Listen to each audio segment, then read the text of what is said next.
প্রথম প্রশ্ন বলছেন, আসসালামু আলাইকুম শেখ। ওয়ালাইকুম আসসালাম ওয়া রাহমাতুল্লাহ। আমি যখন উজু করি সাথে সাথে উজু ভাঙার চাপ আসে, 5-7 মিনিট ও উজু ধরে রাখতে পারি না। সেই জন্য দেখা যায় শুধু ফরজ নামাজ পড়ি, বাকি সুন্নাত নামাজ পড়তে পারি না।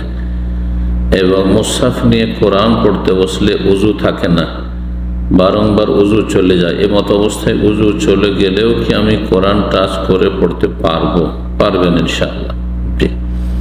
প্রথম কথা, প্রথম মাসলা বলি আপনার, যে আপনার উজু যেহেতু রাখতে পারছেন না, সেই জন্য আপনি শুধু ফরজ পড়ছেন, সুন্নাহ পড়ছেন না, পড়বেন।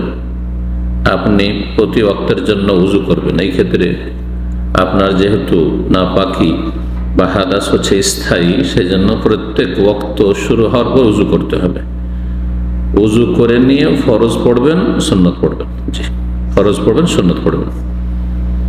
আর কোরআনে কারীম স্পর্শ করার জন্য অধিকাংশ আইম্মায়ে কেরামদের মত হলো যে ওযু থাকতে হবে, কিন্তু এর অকাট্য স্পষ্ট কোনো দলিল নেই, যার ফলে প্রয়োজনে কোরআন স্পর্শ করতে পারবেন বিনা ওযুতে, কোনো অসুবিধা নেই। জি, কোনো কিছু হারাম করার জন্য স্পষ্ট কোরআন সুন্নাহর দলিল লাগে, এই ক্ষেত্রে তেমনটা নেই। জি, নাপাক, বড় নাপাকিকে নাপাকি বলা হয়, সুতরাং সেই দলিলটাই যথেষ্ট নয়।